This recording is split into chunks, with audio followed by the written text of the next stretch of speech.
Hello my dear மக்களே, இன்னைக்கான லைனை பார்ப்போமா? இது நம்ம எல்லாருக்கும் வீட்டில் பெரியவங்க இருந்தாங்கன்னா கண்டிப்பாக சொல்லியிருப்பாங்க. நம்மளும் நிறைய இடத்துல படிச்சிருப்போம், நமக்கு சொல்லியிருப்பாங்க. இளமையில் எதை எழுதினாலும் உடனே பதிந்துவிடும், தொட்டில் பழக்கம் சுடுகாடு மட்டும்.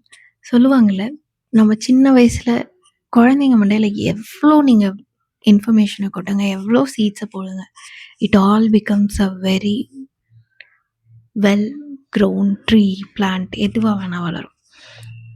விதைப்பது எதுவாயின் வருவது அதுவே. நல்ல விஷயத்தை விதைச்சோம் அப்படின்னா, சொல்லி கொடுத்தோன்னா, பார்க்க வச்சோன்னா, கற்றுக் கொடுத்தோன்னா, அவங்க அழகான மலர்களாக நாளைக்கு மலர்ந்து நிற்பாங்க. இன்றைக்கி சொல்லிக் கொடுக்குறோங்க. இன்றைக்கி நம்மக்கிட்ட யாராவது வந்து சொன்னால், அதெல்லாம் எனக்கு தெரியும், நான் பார்த்துக்கிறேன் அப்படின்னு சொல்கிறவங்க தான் நிறைய பேர் இருக்கும். எத்தனை பேர் ஆமாம் இல்லை அப்படின்னு யோசிக்கிறோம்? நம்ம செய்யும் தவறை நம்ம குழந்தைங்களுக்கு பழக்க வேண்டாம். எல்லா நல்ல விஷயங்களையும் எவ்வளோ முடியுமோ அவ்வளோ, எவ்வளோ இன்ஃபோ கொடுக்க முடியுமோ அவ்வளோ கொடுத்து போட்டு வைப்போமே. அதை அவங்களே பிக் பண்ணிப்பாங்க சரியான நேரத்தில். சிந்தித்து செயல்படுவோம்.